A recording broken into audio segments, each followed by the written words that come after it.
Hey, Bleedbigblue, Tim from the podcast. Just wanted to come talk to you guys. I know it's another loss. A loss on Monday night. I needed a little time to digest this one, so it took me a second to, actually do this. But I'm ready now. I'm ready to recognize what's going on, and just like you guys all are. I'll get into that in a little bit. Number 1 on my list of glory. I'm honestly giving this honor to both receivers. I'm giving it to Sterling and Odell Beckham. Welcome to the list of glory. Sterling had 5 catches, 167. He played well. He was getting open, which I think he pretty much has all season. I really don't think Eli's looked for him as much as he should have. And Odell, 8 for 143. Good game, and I want to give Odell credit because he was shutting his mouth and not doing anything extra. Really, because John Mara asked him to. So you know what? I give him credit for that as well. But they both played a hell of a game. It's nice that they could actually contribute when they actually get passes thrown to them. Obviously, it wasn't enough. But hey, you know what? It's not their fault. So, welcome to the list of glory. Number 2 on my list of glory is just, this was eyeball test and a guy that I just saw all over the field. Not only all over the field, he was giving full effort. And I respect that. Even though, honestly, he was overmatched a lot of the time. I'm talking about B.W. Webb. Now, B.W. Webb had a sack. He was showing us some good coverage, and he was running all over the field. At halftime, he's covering Austin Hooper, who was twice the size of him. And I give the guy credit, man. He was putting his effort in. He was putting effort in just like a lot of the defenders out there. But I picked him out in particular just because, I saw what he was doing out there. Just to give a secondary props to guys like Kerry Wynn, Lorenzo Carter, B.J. Hill. You guys definitely stick out and play tough. But I want to give B.W. Webb his props. So props to B.W. Webb for making the list of glory. Number 3 on my list of glory is our defensive coordinator. James Bettcher. You have put this team, this defense, has played well enough to win every single game we've been in. Not only have they played well enough, you're doing it with not as much talent around. Vernon's only played 2 games. You have a secondary that, Eli Apple's your second best corner, and he's been hurt a few times. But we really have nobody after Eli Apple. It's a lot of journeymen. And you continue to play. And honestly, guys, Curtis O'Reilly's a tough player. And I give him credit. But he's not a starting free safety. And he's just doing it with rookies. Put them in the right place. Everybody's learning a new system. The thing that excites me about Bettcher is when he has another year of getting his players in, another year of this defense learning and growing together, I think this defense could be dominant.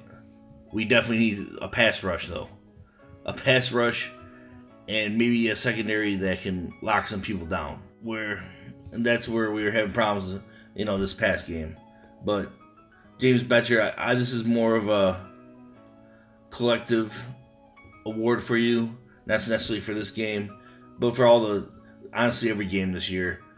I'm impressed with the way your D plays, and I'm curious where it's going to end up in a year or two.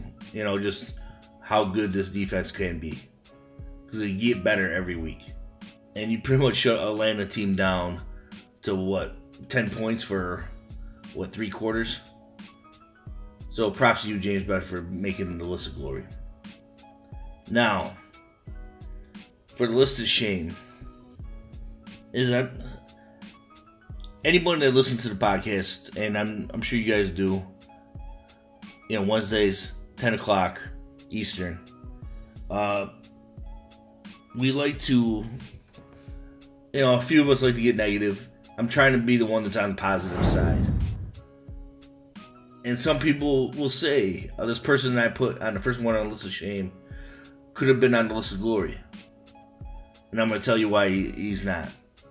So number one on my list of shame is Eli Manning. Yes, I know Eli Manning almost threw for 400 yards. But here's my problem. The Eli Manning that I remember and see play over the past 15 years showed up with like 5 minutes left in the game. For a consistent 5 minutes. The one that just, screw it, I'm going to throw the ball down the field. I have my receiver's going to outwork that defensive back. That's the way Eli used to trust his receivers. And that's what he did. But that is not what was going on in the beginning of the game. He's not trusting anybody. He's not trusting in the decisions he's making. He's scared to get injured. I even gave him credit for trying to give up his body in the goal line. Even though it was horrible QB sneaks. And one play I thought he was going to really hurt himself running for like 5 yards. But Eli, you're past your prime. And the way this team's playing now, it's time to move on. It's not fair to you.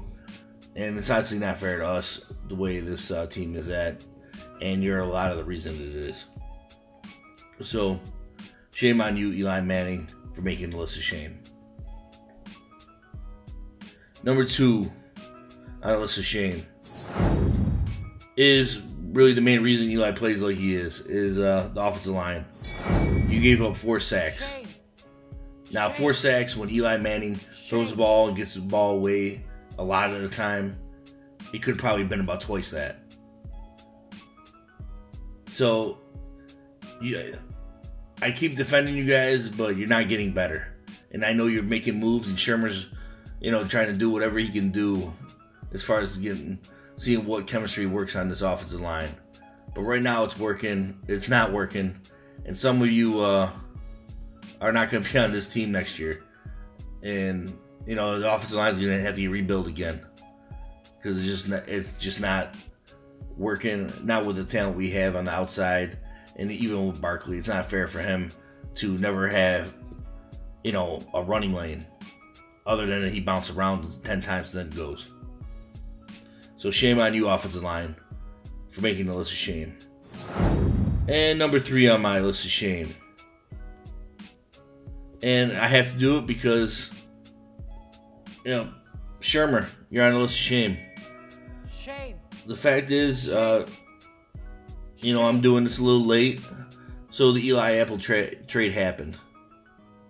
We're obviously in full rebuild mode. So, Patrick Shermer, you're going on the list of shame for leading us to a rebuild. I'm not saying it's fully your fault. It's honestly a lot of it hangs on Reese and a lot of failed draft picks. But this past game, you had going for it on 4th down, and we missing it and not getting the field goal. I know you were being aggressive, but it was we ended up losing by a field goal. And you going for it on 2-point conversion early really made no sense whatsoever. And I really don't know what you were thinking to do that. But Shermer, I'm gonna, I know it's early, and you're getting your wits about you, and you want to put your stamp on this team. So I'm gonna give you the rest of this season and going into next to get your team on the field, to get the one that you expect to be on the field. But shame on you for leading us to a rebuild. And that's my thoughts, guys. As usual, hey, leave your comments on the bottom. listen to the podcast. Call in, guys. We love to hear your opinions. Hey, vent it out. I know we're all hurting right now, but hey, we might be better after the fact. We still got a young team. Let's see what happens when this rebuild, gets fixed. But I still bleed big blue.